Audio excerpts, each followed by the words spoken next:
on the nature of ignorance.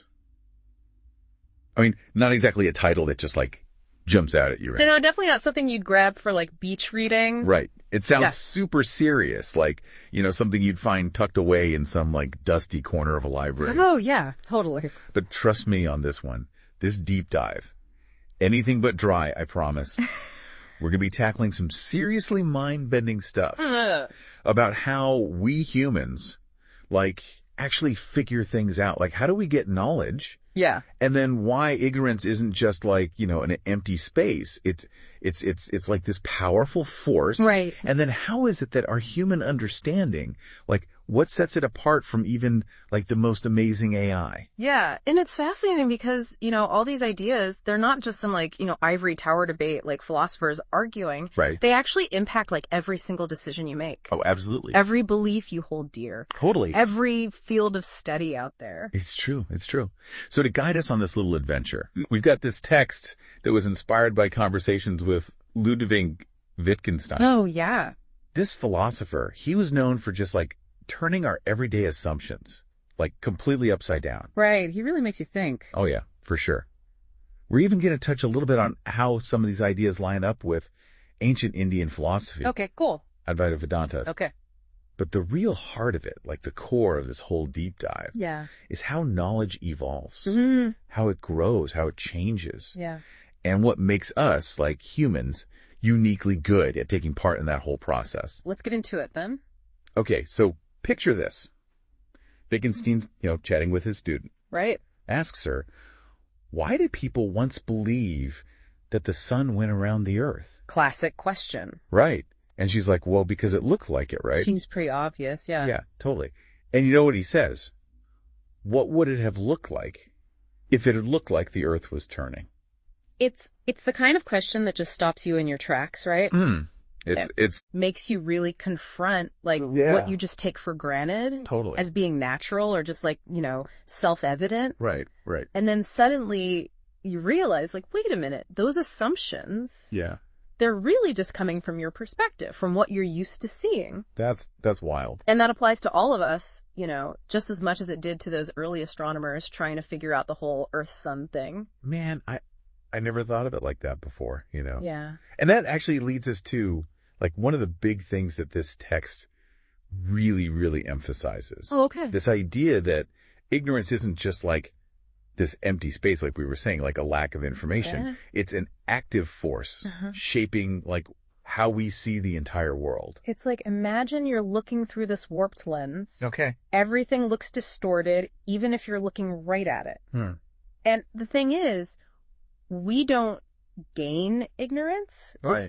It's where we all start from. It's like the baseline. The foundation, where we build our understanding from.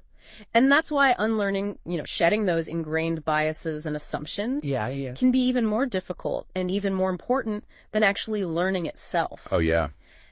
Have you ever, had to completely rethink something you thought you knew for sure? Oh, absolutely. It's not easy, is it? It's really not. It's like our brains, like we love to find patterns. Yeah. Totally. Like we want to make sense of things. We're meaning-making machines. Yeah, exactly.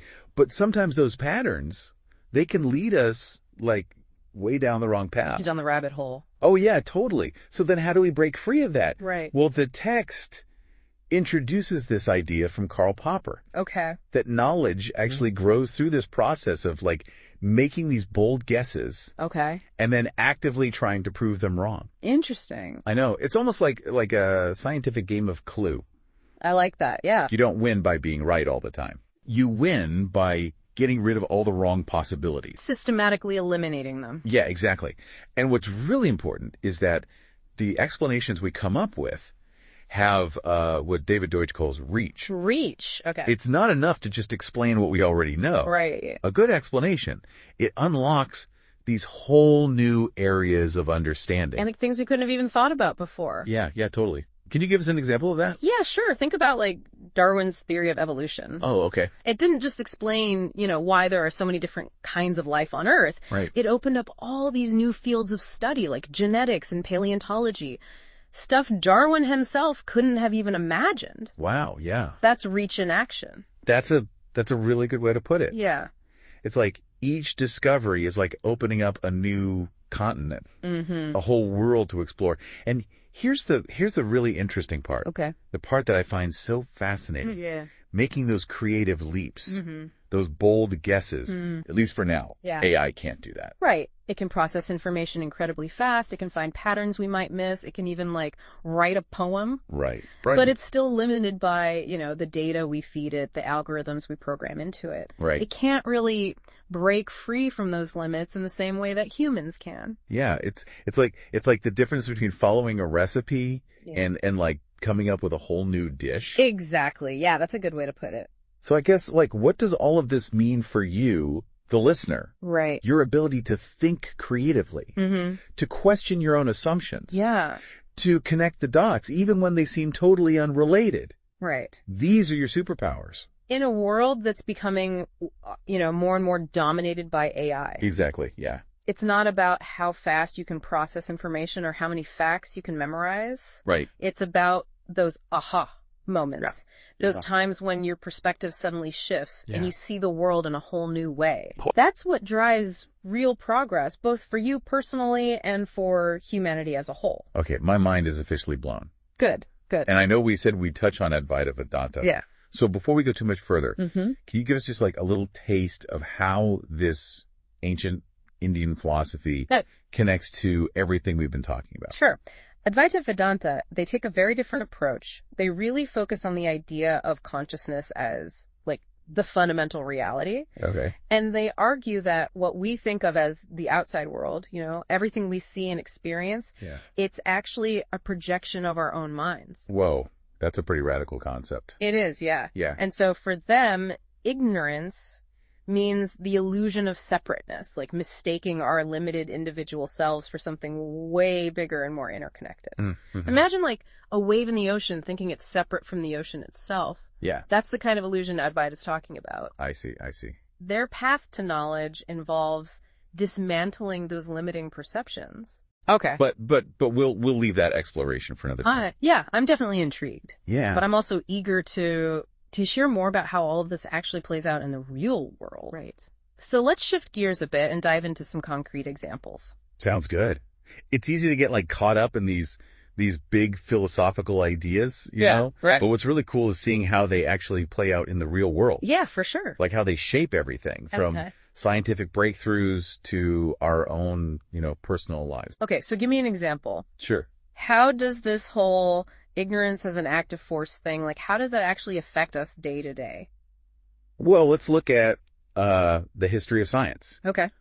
For centuries, people thought the universe was static, like unchanging. Right. It was considered an absolute truth. It just seemed natural, right? Right, exactly. I mean, everything we experience seemed to confirm it. Yeah, I can see how that would be hard to shake. But something tells me this is where like one of those aha moments comes in. Exactly.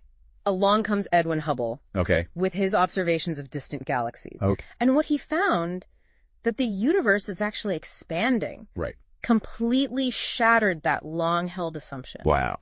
It forced scientists to completely rethink their understanding of the cosmos. So it wasn't just about like adding new facts. It was about seeing the same facts in a totally different light, like through a new lens. Yeah, that's a great way to put it. Yeah. And remember, these kinds of shifts in perspective, they don't just happen in science. They can happen in any field, even in our own personal lives.